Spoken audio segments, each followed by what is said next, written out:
Thank you so much for joining us. We're in sunny Southern California at Natural Products Expo West 2022.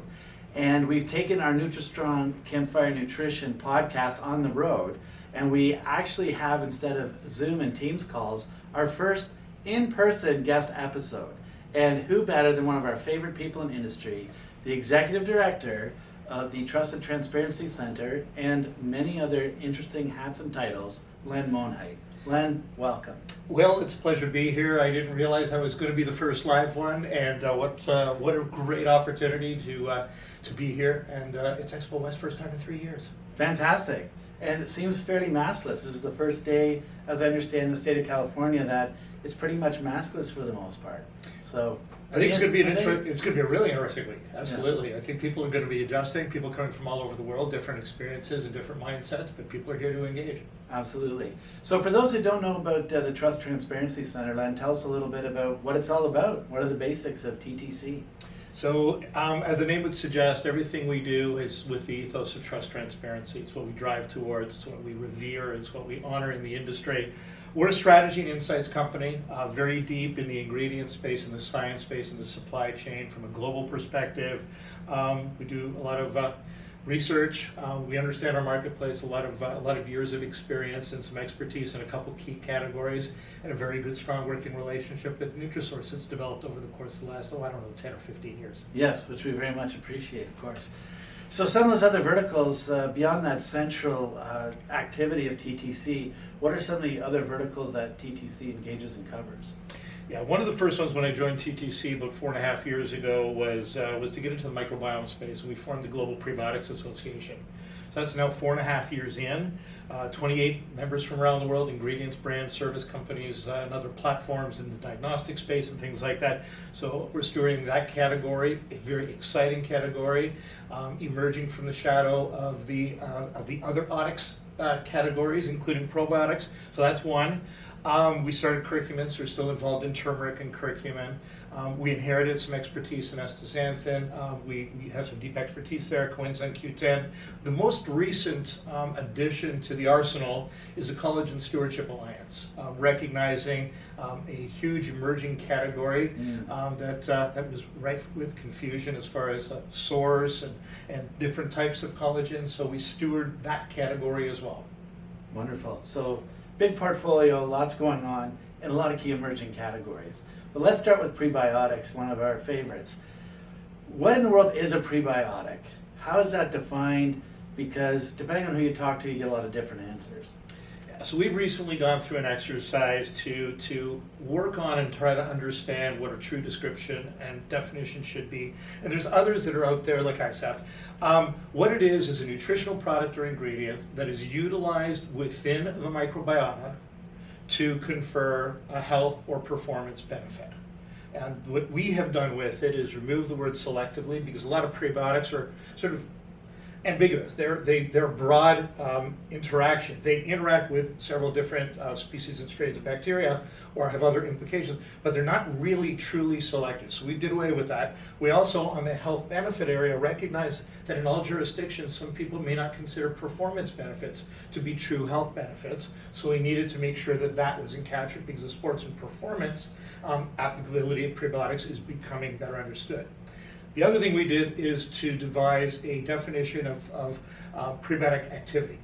This is a little bit more sophisticated, more deep, a little bit more mechanistic, and this is recognizing you need a simple consumer definition, but the science folks, the people that are working sort of for claim substantiation, they need to understand that mechanistic approach, so we just have come to a consensus process around that definition of activity. So, long and short of it, they operate in many different ways, one amongst which is to feed the bacteria, but they're also involved in receptor interactions, short-chain fatty acid modulation, a number of different implications for a number of different health benefits. And what are some of the markets that are opening up geographically in the world for prebiotics that you're seeing? Well, are some markets further ahead than others? Absolutely. So the Canadian and the North American marketplace is burgeoning. We have two different regulatory environments in Canada and the United States, but you're seeing the term prebiotic. You're seeing it so much so that someone needs to steward the use of the term prebiotic on labels. One of the things we're trying to do. Yeah. But understanding that a whole lot is going on within the microbiome that is much more sophisticated than just the activity of probiotics. You have symbiotics. So North America, very much on. We've been doing consumer research in the UK and Germany, the term prebiotics, even in Germany where you're not even allowed to officially use the term, consumers are looking for prebiotics very actively. They're looking for combinations. They're looking for things that are going to help microbiome health. We also know that there's several prebiotics that have recently gotten approval in Australia. So Australia is recognizing that that is a market. Many of the companies in Asia have been all over the microbiome space for fermented products and other things for decades, so you're seeing prebiotics there. So it's a global movement. Super. Now switching gears to some of those other categories such as curcumin or astaxanthin, when one is leading a trade association or a trade group in that manner for these ingredient categories in our industry that have been around for a while and aren't necessarily part of the hot emerging story like a prebiotics, how do you energize, how do you vitalize those categories? That's a really good question, and I was working on a project yesterday that was sort of about this very issue. And you have to figure out what the issues in the category are or should be. I mean, the general principle is we try to steward these categories so that they can grow responsibly and they won't be exploited. At the very least, it talks about proper attribution of the science. Give credit to the people that are doing the science and teach the media and the influencers to actually look for companies that are doing the science. Has to start with that.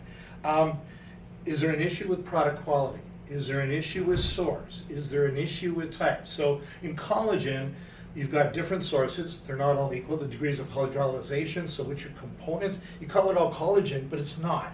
And the science is specific to the different types and the different source. So you've got a whole mass that can really get exploited, that can be really confusing, and can mitigate the growth of the category. With curcumin, we've done a lot of work on product quality. There's an issue that there's undeclared synthetic ingredients that are either adulterant or they're excipients. And yet companies are calling these products 100% natural when they're not, and there's test methodologies that can show that. You've also got products not meeting label claim. They claim 95% curcumin and curcuminoids, and the testing shows that half of them are not. Now, we're in the industry. It's in our best interest to support the industry. We'll support responsible industry. So we've got to be careful what we do with the information that we have so that it does support the growth of responsible industry. Absolutely. So it depends. We also run actually the Coconut Coalition of the Americas. That organization was formed to challenge the vilification of coconut oil. The American Heart Association 3.5 years ago came out with coconut oil is the worst thing, it's poison, it's going to kill you, et cetera, et cetera. And they refused to understand that not all fat is the same, not all saturated fat is the same. Plant and animal sources are different, so we've been fighting that battle for 3 years.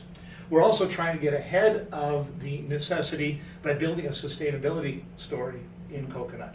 So we've actually got a member benchmark survey that we've just completed. It's a rule of membership that you need to complete this survey, as well as our Constitution on Ethics. So we really try to imbue those types of things within, but it's very dependent on what the issues of the category are. So underlying this from the activity and what we're discussing today, there's a lot of survey work and data capture going on. So tell us a bit about how TTC is managing all these initiatives within its umbrella to move survey and data and how that data is being utilized and rolled into action. Yeah, so 4 years ago, we recognized the gap of consumer information in the categories that we were representing.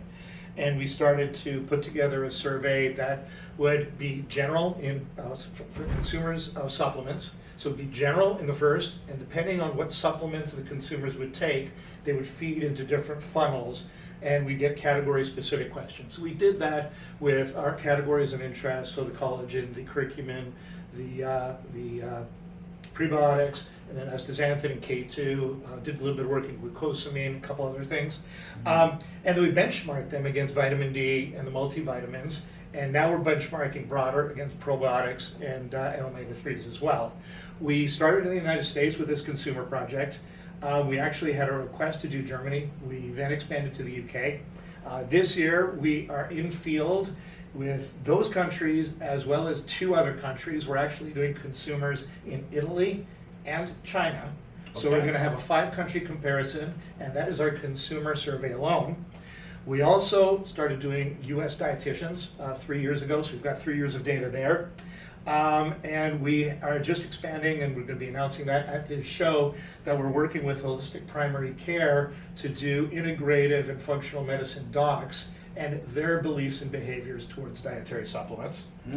And is that international in scope? that is just going to be the U.S. to start. But okay. I think that there's a bigger opportunity, obviously. Okay. Australia, where we've got those integrative, you've got a really, really good prescribing. And markets like Canada, our naturopathic doctors Absolutely. have a little more panache with the consumer than some other jurisdictions. Absolutely. So we're going to expand it. And this year, we've also been asked to match our consumer supplement survey with pet supplements. What are you seeing in the pet supplement industry? Why did you bolt that on or add that on? So it came across in a number of different fashions. So first of all, it came across in our prebiotic environment. Our members started saying, well, this is great consumer intelligence. What do you know about pet supplements? We're starting to move into that marketplace. We think that with the digestive and some of the other aspects of prebiotic benefits and the versatility of prebiotics in formulation, that there is a robust environment in pet supplements. What do you know? What can you do? So that was the trigger. We actually had an ingredient company, branded ingredient company, that said, I love what you're doing with us. They actually work with us on the consumer side, and they said, I think you could twin this up in pets. We said, okay, so we've got the critical mass, so we're actually moving in that direction. And is that U.S. specific to start as well? Is that broader? Yeah, that is going to start in the U.S. Canada is going to move into the UK. It's going to move in wherever we get the jurisdiction, wherever we've got interest from our constituencies, because this is a feedback loop, right? So if they have the interest, they have a stake in that marketplace, they want us to work on it, that's what we'll do. Oh, wonderful. And then when you go to consumers, how do you get them to engage your survey work, sign up, provide meaningful information, and then how is that data analyzed? So we've got a great platform provider that takes care of fielding the surveys and getting us to the quotas. And I can actually tell you that we've just fielded the United States, and we're almost through fielding in the UK. And over the course of the past 4 days, we've gone through very extensive quality control to verify the initial respondents and make sure that they were legitimate, so there's no inconsistencies, no redundancies, no 1111 type of answering. We go through the open-ended questions, and then our team does the analysis. We've got 4 years of data, so we know what we're looking for. We've got the year-over-years we can compare to. We've got a lot of questions in there that are sort of noise canceling. Like if you answer this, well, they're inconsistent, so disqualify. Okay. So we've got the guardrails are in place to keep it relatively clean. Relatively clean. I think that we're using consumers of supplements in this particular one, and there may be a little bit of confusion. Like, do they really know the difference really, really deeply between a prebiotic, probiotic, postbiotic? We think there may be some false noise positive, but you're going to get that shaken out in the year-on-years and as you do the country comparisons. I mean, we had an example, so 2 years ago, microbiome health is a reason that consumers take prebiotic. The term microbiome health was off the charts, 40%. It was down to 20% last year. So it was a blip that sort of vanished. There may have been something in marketing and microbiome, I guess, last year or a year and a half ago. People were starting to hear about the microbiome, especially in the UK. Also, we know that vitamin D in the UK is the highest. Magnesium is highest in Germany. So you get sort of these balances and checks, and you sort of can suss out the validity of your information. Oh, that's very interesting. And then from the standpoint of where things are going for TTC during the show here in Anaheim, what are some of the things that, a few different things to ask you about the show, but first one is, what are you hoping to get out of the show for TTC in terms of advancing the cause? Okay, so first in 3 years, I'm going to see all of my friends, or most of my friends that have made it. Yeah. So it's going to be. Well, cheers to that. We can do a mid-podcast cheers on that. Absolutely.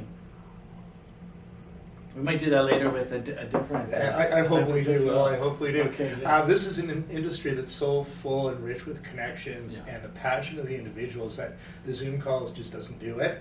And also the co-creation, and I made this comment about Supply Side West, being able to co-create and just have a water cooler conversation in the middle of a spontaneous interaction. It's like, oh, we could probably do something with that. You can't do that because everything agenda driven and is so prescriptive on Zoom. So Right. being able to do that creation. Obviously, we're stewarding our categories, so we're doing a lot of stuff with coconut. Got a big event tomorrow night. We're celebrating the coconut. We're giving out our inaugural Coconut Champion Award. Happens, I probably shouldn't give it out, but I will. It's actually someone international who couldn't unfortunately be with us. They're in the Philippines, but they've designated someone else from the Philippines who is going to here to accept on their behalf. So we're Wonderful. really enthusiastic about that. Obviously, a lot of collagen, prebiotics, curcumin representing. Then we're pitching our insights. We're really trying to reposition our company, and then looking for what's new. So those are some of the things that we're all about. And what are some of the trends that you're seeing that you think will be present at the show or emerging at the show that you want to find out more about specifically in the nutritional industry? Yeah, so being physical, we can now see what the last couple of years has brought as the term microbiome has become ubiquitous. So what's the microbiome going to represent on the floor? We've heard so much about sort of the stress, mood, anxiety implications, adaptogens that have been buoyed through the last 2-3 years. How's that going to manifest? Obviously, collagen, the Nutra Beauty thing has come up. It was before, but now it's ramped up to another echelon. What is that going to be like? And then there's the product formats. Is it really and truly gummies everywhere? Is there anything novel? What's happening with sachets? Personalization, how does that reflect on the show floor? Those types of things. I mean, those are some of the prescriptive things that we're looking for. Then there's also just bring it at us. Let's assess and let's see who's hot. Because I guarantee there'll be someone on the show floor that one would not have thought was hot that's actually going to sizzle. Wonderful. Yeah, we love sizzle. It's out there too. It is. But you have to go find Absolutely. it and you have to walk around. Yeah. And you're absolutely right. There's always that one or two or maybe a small group that sort of come out at the show and have their coming out party, so to speak, and capture the attention of the industry, and they were unanticipated and unforeseen. Absolutely. Yeah. Yeah. You gotta find those. Do you have any teasers on who, if you had to hedge some bets, who those might be or what those might be? Like I said, I think it's going to be in delivery formats. Okay. And I think it's going to be something in the mood, stress, anxiety type of category. That's where my bet is. Okay. I've got an inkling, but not sure. I'm going to validate it. Okay. All right. Sounds good. And then from the standpoint of the shows into the future, because I completely agree with you, getting back to in-person is so important. We saw that little window with VitaFoods and Supply Side West last year in October, and now things are starting to get their groove on again in terms of the in-person, the events, and really having those so important water cooler conversations. So what are some of the TTC plans after Anaheim into the future at, say, an IFT or something of that effect? Yeah, we IFT is in our home base in Chicago, so we're going to make the most of that. So count on that. We also know that there's a lot of interest in the prebiotic category because prebiotics straddle supplements as well as the food beverage environment. So largely buoyed by our prebiotic companies and companies we work with, we're actually going to have a TTC ITC pavilion at IFT, and as well as a social event. So stay tuned We'll be for there. that. We'll be there. And we are counting on being with Nutrasource and a couple of our very, very close friends Yes. in IFT, and we're going to have a couple of things special that are going to be happening at the pavilion. Yeah, I was leading the witness on that one. Yes, you are, and right there. No, we're really looking forward to it. We know we're going to have a lot of members there. We know we're going to have, it's going to be international more so, because there's been this hiatus of being able to travel internationally comfortably. So there are companies that are going to join us there. I'm excited about IFT. It's a Chicago IFT. Those are always the best IFTs. And as I said, home base. We got a couple things up our sleeve. Wonderful. You mentioned international, about the international community coming here. What are some of TTC and the trade association plans within the TTC umbrella for branching out beyond North America? Other continents, other countries, what are you looking to do in 2022? Yeah, so our groups that we steward are international, they're global. We've got strong representation in Europe in prebiotics. We're underrepresented in Asia, so obviously that's a focus. In collagen, we're actually pretty well represented. Again, we could probably use a little bit more because there's other companies in Europe that we need to establish relationships with, but we do have a few. Our coconut coalition is the Coconut Coalition of the Americas, but I'm pleased to say that we just got our first member company from Africa. Wow, Who's okay. the leading brand in East Africa that has just joined a company called Kentaste. Okay. So they're not here at the show, but they just joined this past week, as it turns out. So brand new members. So we You have to add an A to your acronym of the Americas exactly. and Africa. Two A's, I guess. Yeah, but I mean, we've got good representation with coconut. We've had strong support from the Philippines and Southeast Asia especially, and we're also working in other countries. We did a Lighting Up Lives program to build, this is part of a National Coconut Day in June. We did fundraising to build solar panels for Filipino farmers and their families. Okay. And so we were able to provide solar panels for almost 400 Filipino families. Oh, that's great. So we're trying to represent, I mean, obviously the strength is North America. There's enough going on here, but most of our aspirations are truly global. And as you know, supply chains are global. They certainly are, yes. And when we look at the international scene, obviously China's a big one, India another, Brazil for representing South America. You have the EU and the US market, and Canada's a bit of an afterthought in a North American context. But beyond that, what are some sort of sleeper countries or sleeper regions that you're seeing that are sort of left untapped or not taken into account that you think have some emergence potential? And it might be by category or... Yeah, it will be by category, but one of the ones that you actually did mention is the APAC area, and that's Australia. There's a good, favorable, high-quality regulatory environment, so where science is really appreciated and IP is appreciated. So on the dietary supplement side, broad speak, it's a great marketplace. You talk about Asia, and you've got the sort of the big behemoths. You've got the Indian marketplace, and you've got the Chinese market. I think there's opportunity in India. I think there's also opportunity in Japan. Okay. I also think there's opportunity in Korea. But the ASEAN community, yes, it's a community, but you've got about 7 or 8 different regional markets that all have their nuance. Certain things are going to pop in Vietnam that are not going to necessarily pop in Thailand, etc. You've also got pockets in Europe. So there's movement to allow the term probiotics in countries in Europe. The word is that there's a similar feeling that's growing for the term prebiotic. Mm. So we're about to start a regulatory task force for the GPA, for the Prebiotic Association, which is going to start by mapping the geographies and where things are currently held and regulated. But I think this movement in Europe around the audits and just this groundswell of consumers needing to know a little bit more and needing to know more on label, we're going to benefit from, and we need to play in that space as well. So Europe is on the table for it. Super. No, very interesting insights. Shifting gears a bit, there's another thing that I know is near and dear to TTC's and your heart, and that is some of your scholarships and some of your awards. And I really didn't know where you were some going of to the go with profiles. that. Yeah, I can throw out a few things here, but tell us a bit about this, the research grant scholarship / program. I'm probably using the wrong words, but No, you got it. what that's all about and how people can get engaged with that. Yeah, so last year we determined that the future of this category especially was in nurturing younger researchers. And I think in general, right across our dietary supplement and health ingredient industry, I think it's a bigger movement that needs to be nurtured.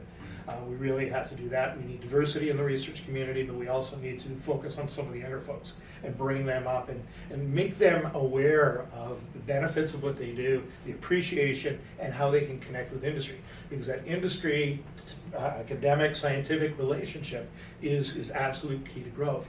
So last year, for the first year, this is 2020 into 2021, we started our Young Researcher Grant Program with a single award. It's someone under 36, primary researcher on a paper, and it was actually someone who's now in industry, a North American, but we did get submissions from 4 continents for the award process. This year we determined to double it up. So we have a fundamental or foundational award, and we have a applied research award. And so we've just concluded that process. The judges are in. We've made contact with the winners. One is North American, one is in Europe. We again had submissions from 4 continents, and very successful process. It's been great. In terms of Anaheim this week and getting together, and you spoke about some of the things that TTC is looking for, that you're looking for,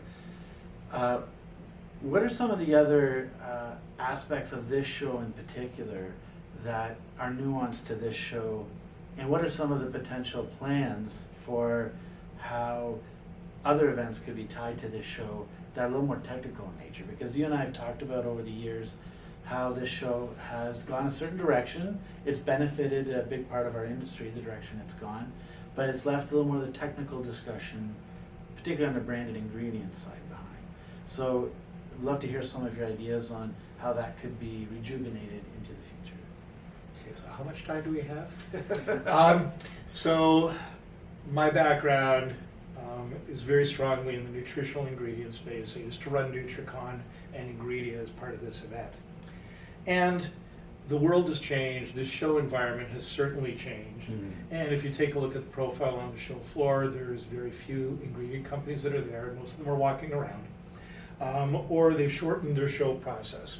There's also, and it's difficult to do it in a show environment like this because it's so big and there's so many things happening and there's such a large constituency.